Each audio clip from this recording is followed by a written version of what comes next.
Birdfoot's Grampa is a poem by Joseph Bruchac. This video is meant to be reviewed after you've answered the questions to help deepen your understanding. Review your answers as we go through the video. Anytime you're given a poem that you're going to need to analyze and either write about or answer questions about, it is a good idea to first read through the poem a couple of times. Let's start by reading through the poem. I'll read it through once and then pause this video and read it yourself again. The old man must have stopped our car 24 times to climb out and gather into his hands the small toads blinded by our lights and leaping live drops of rain. The rain was falling, a mist about his white hair, and I kept saying, "You can't save them all. Accept it. Get back in. We've got places to go." But leathery hands full of wet brown life, knee-deep in the summer roadside grass, he just smiled and said, "They have places to go too." Pause the video and read the poem again to yourself. If you're alone and you want to read it out loud, that would be a great idea. Sometimes reading out loud gives us a different feeling to the poem than when we just read it in our heads. When analyzing a text, it's always a good idea to look at the title and think about what information you learn based on the title.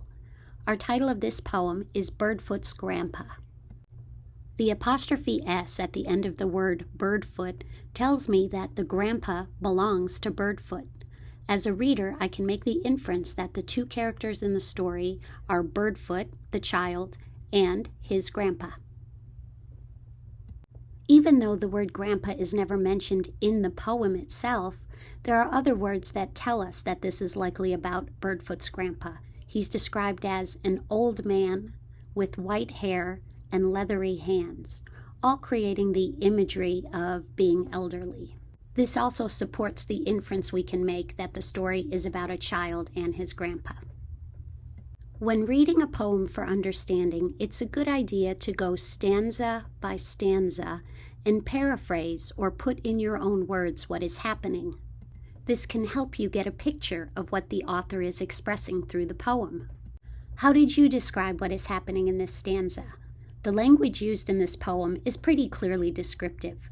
He paints the picture of an old man, probably a grandpa, stopping the car during a rain to climb out and gather toads in his hands. We don't yet know what he's doing with them, but we get the idea that that's what's happening. We also learn that the toads are blinded. They're blinded both by our lights, meaning the lights of the car, and by the leaping live drops of rain, which gives us one clue that it's actively raining. In the second stanza, we see how the narrator of the poem responds to what the old man is doing. He tells the old man, "You can't save them all. Accept it. Get back in. We've got places to go." We now understand why the old man is gathering the toads. He's trying to save them from being in the road. When you're reading a poem and you see something that one of the characters in the poem either says or does, it's a good idea to stop and consider what feeling they are expressing through what they're saying or doing. So what feeling do you think that the narrator of the poem has by telling Grandpa, "You can't save them all, accept it, get back in, we've got places to go"? What feeling does this portray? The passenger in the car, who we can assume is Birdfoot, doesn't respond by helping Grandpa save the toads. He responds by telling him to get back in. This shows me that he feels frustrated or impatient.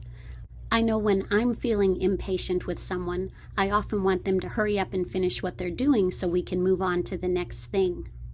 And his impatience doesn't seem to come from the old man's driving ability or anything else. It seems to come specifically because of what he's doing, trying to save the toads from the road. His big concern is that it's delaying their trip. How would you paraphrase what happens in the last stanza? If you haven't done so, pause the video and take a moment to write in your own words what happens. When you're reading poetry, one good idea is to notice the words that start a new stanza. Sometimes these words will show a contrast or they will indicate that a transition is taking place. With our third stanza, it starts out with the word but. This is a word that indicates a contrast. Contrast means that two or more things are different. In this case, we see that how Grampa feels about the toads and how he responds is different from how the passenger feels. Not only is how Grampa's feeling different from how the narrator's feeling, we see another contrast in this verse. The leathery hands full of wet brown life. When I think of something leathery, I think of it as being dry or cracked, and that is a different picture than the wet brown life that his hands hold. So it is also contrasting Grampa with the toads. We can make a deeper inference and say that the author is wanting to present to us that Grampa is older and has lived most of his life, and yet the toads still have a lot of life and energy to give. Perhaps this is why Grampa's helping them. Grampa also contrasts the narrator's attitude by saying they have places to go too. This shows that he respects that not only is what he wants to do important, but what the toads need to do is important as well. Pause the video and think about what deeper inference we can make from this. Why was it important to the old man to move those toads to safety? Think about the theme or the message that Joseph Bruchac is trying to give us through this poem. When trying to identify a theme for a text, you need to look at the work as a whole. Don't just look at one little part and focus on that. That's why the paraphrasing of each stanza helps. By reading back what you wrote in your paraphrase, you help get an idea of the action as a whole. This also helps you to find your text evidence to support your answer. So look back through the poem and think to yourself, what message is the author sharing? One message I think he is sharing is that all lives have value. We see this message played out through the narrator and through the Grampa in the contrast that they feel. The narrator is impatient and wants to move along, but the old man smiles and continues saving the frog even though the narrator wants to get going. This shows that the old man values the toads. So to review some of the strategies that we worked on in this poem, analyze the title to see what we can learn about the text. Paraphrase the stanzas as you go. That means put them in your own words. This will help you better understand the descriptions and the action. Look for transition words, meaning transitions between stanzas or transitions within the stanzas. If there are contrasts, identify what's being contrasted. Look at things that the characters say and do. This will help you identify their feelings. And overall, what is the message the author is presenting from the text? What evidence in the text supports that message? Thank you for analyzing this poem with me. Hope you find this helpful.